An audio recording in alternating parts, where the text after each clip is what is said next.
You know, all the past Opals are a part of what the current Opals are doing, and we definitely want that to be known. We have established a pendant now, which was made when Jenna Hay was a captain, and so we want to get a pendant to represent every single Opal that has represented Australia at a World Cup or an Olympic Games, and they have their number on it. So I'm number 108, and that number, you know, it means a lot to me. The pendant means a lot to me. It signifies the sisterhood and what every person, I think we're up to Opal number 118 now, so every 118 Opals have their footprints on the Opals culture, and we want that to be known. And everyone is a role model, everyone's a leader, everyone shapes the culture in their own way.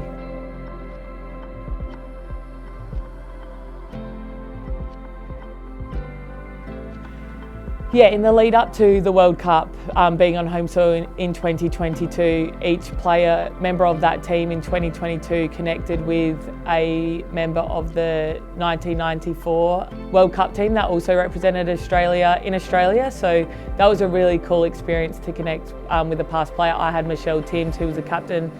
And, you know, we want to leave the game in a better place. I hope that the Opals that come after me and after us can feel the support of us. I couldn't think of anything worse than this, you know, being a negative impact on the future of Australian basketball and that sisterhood. And I think it's really important that all 118 Opals embrace that next generation coming through.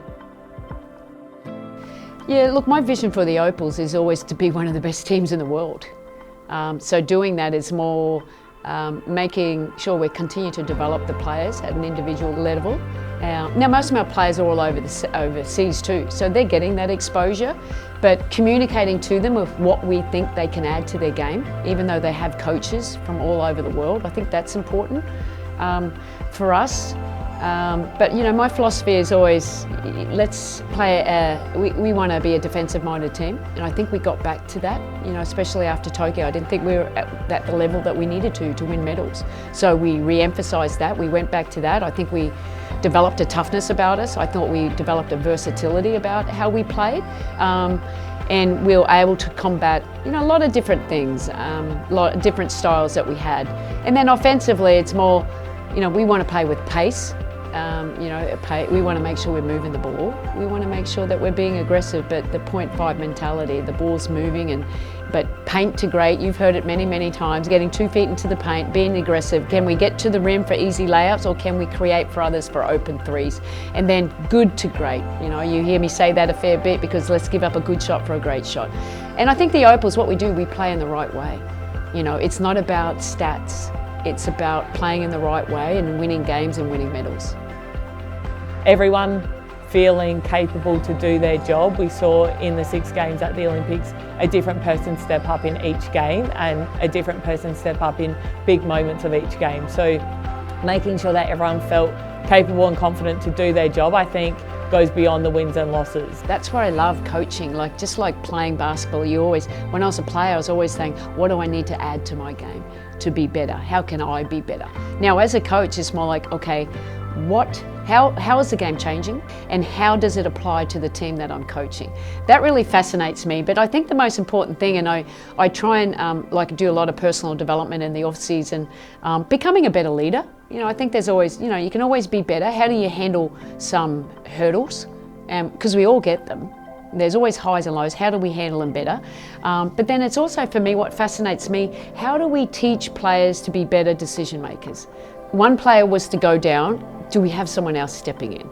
And then you're making sure that you have a good balance of experience. You know, I think that you can't go into a tournament without players have been in those moments before. But also giving opportunities to the younger players if they're ready for it and if they've earned it. You know, nothing's given. I think Izzy Borlase, you saw that. I mean, what a great experience for her. Jade Melbourne. You know, the experiences they have now is going to help them as they move forward. When you have the right people on a team, they're feeling confident and capable, the wins naturally follow. And I think it's hard sometimes to see success outside of the wins and losses, especially in a high performance environment at an Olympics or a World Cup. But when you are doing all the little things off the court that add up to the wins naturally find you anyway. The most important thing of culture, it's something that you live daily. It's a 24/7 thing. And even when you're with the Opals, culture, yes, we're going to work on it. We're going to try and get closer. But when we're away from it, it's just as important. And so, that's why I think Tess did a great job of that. We made sure, because we don't, now we don't get opportunities to spend so much time together. So the way to do that, we had to utilise Zooms. We had to make sure that the players were reaching out to each other and checking in on each other. And that's the building those connections. Having established values and behaviours that people are going to accept within the team is critical. And you can call that what you want, but Opals call that culture.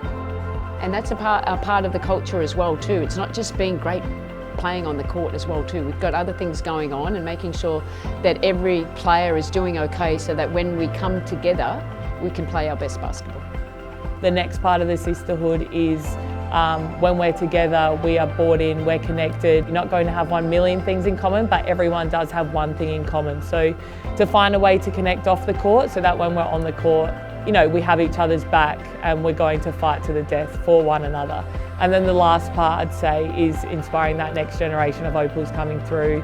The more that we can get the whole basketball community in Australia feeling like a sisterhood, I think the better the Opals program is going to be, the better the WNBL is going to be, and the more enjoyable young girls and women are going to find basketball to play as a whole. That it's more than just winning games, it's being there, doing it alongside your friends, being a great person and building that culture from the ground up. Basketball is an amazing game. Amazing game. It's played all around the world and it continues to evolve. And I think to stay up with the trends, you have to be a student of the game.